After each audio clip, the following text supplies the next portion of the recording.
king of the savannah. The mighty roar of Leo the lion. In the heart of the golden savannah, where the sun blazed high and the tall grasses swayed in the warm breeze, there lived a mighty lion named Leo. He was no ordinary lion. Leo was the king of the savannah, known for his strength, wisdom, and courage. His golden mane shimmered like fire in the sunlight, and his deep, thunderous roar could be heard from miles away, sending a message of protection to all who lived in his kingdom. The animals of the savannah respected Leo not just because he was powerful, but because he was kind and fair. He kept the balance in the savannah, making sure that every creature, from the smallest meerkat to the tallest giraffe, lived in harmony. Leo had one rule: we are all part of this land, and we must care for each other as a family. One evening, as the sun was setting and painting the sky with shades of pink and gold, Leo lay atop Pride Rock, watching over his kingdom. Everything seemed peaceful, but his sharp eyes noticed something unusual in the distance. A thick cloud of dust was rising, and it wasn't caused by the wind. "What's that?" Leo murmured to himself, his instinct sharpening. "Something is wrong." Just then, Nia, a swift and clever lioness, approached. "Leo, the animals are scared. There are strangers approaching the savannah, a herd of wildebeest from the distant plains. They've been driven from their home by a great drought, and they're coming here for water and food." Leo's heart softened at the news. He knew that the drought had affected many lands, and the wildebeest were only trying to survive. But the savannah had its own delicate balance, and if too many animals arrived, it could strain the resources that all the creatures depended on. "I will go meet them," Leo said firmly. "We must find a way to help them without harming our own home." Nia nodded, trusting her king's wisdom. "I will come with you." Together, Leo and Nia descended Pride Rock and made their way toward the approaching herd. As they crossed the plains, animals from all over the savannah gathered to watch. The elephants, zebras, and gazelles all trusted Leo to protect their home, but they were nervous about the arrival of the new herd.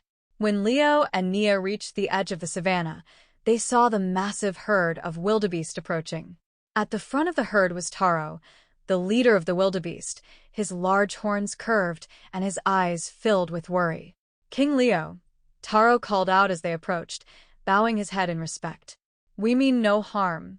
Our land has dried up, and we have no food or water. We only ask for refuge in your savannah." Leo's golden eyes softened as he listened to Taro's plea. "I understand your hardship, Taro.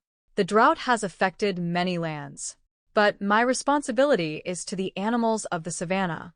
If too many of you stay, it could put our home in danger." Taro's shoulders sagged in despair. "We have nowhere else to go." Leo thought for a moment, his mind racing. He knew he couldn't turn them away, but he also knew that the savannah couldn't support them all forever. That's when an idea struck him. "There is a way," Leo said slowly, his eyes gleaming with determination. "Beyond the Thunder River, there is a hidden valley. It's rich with water and fresh grass, untouched by the drought. If we can lead your herd there, you'll have a place to stay without endangering the savannah." Taro's eyes brightened. "The Thunder River is dangerous, but if you help us cross it, we will follow." Leo nodded. "We will cross the river together." The next morning, Leo called a meeting with all the animals of the savannah. "We must help the wildebeest find a new home," he announced. "The journey will be dangerous, but together, we can guide them to safety." The animals of the savannah agreed, trusting in their mighty king's leadership. And so, the great journey began. Leo led the way, with Nia and Taro by his side, and the wildebeest following closely behind. The journey was long and treacherous, and when they reached the Thunder River, the ground trembled beneath their paws. The river roared as it crashed against jagged rocks, and the current was strong enough to sweep even the mightiest animals away. "We'll never make it across," one of the wildebeest cried, fear in his eyes. But Leo stood tall, his powerful muscles rippling beneath his golden coat. "We will make it. I will guide you." With Nia and Taro organizing the herd, Leo bravely stepped into the rushing river. The water swirled around him, but he stood firm, using his strength to find a safe path. One by one, The wildebeest followed, keeping close behind their king. The crossing was difficult, but with Leo's leadership, they made it to the other side. The animals cheered as they reached the safety of the far bank, and Leo's heart swelled with pride. Once they had all crossed, Leo led them up a steep hill. When they reached the top, a breathtaking sight greeted them. The hidden valley, lush and green, stretched out before them, shimmering like a jewel in the sunlight. "We made it!"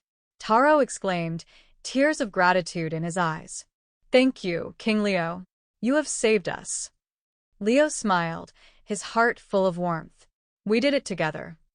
With the wildebeest safely settled in their new home, Leo and Nia returned to the savannah.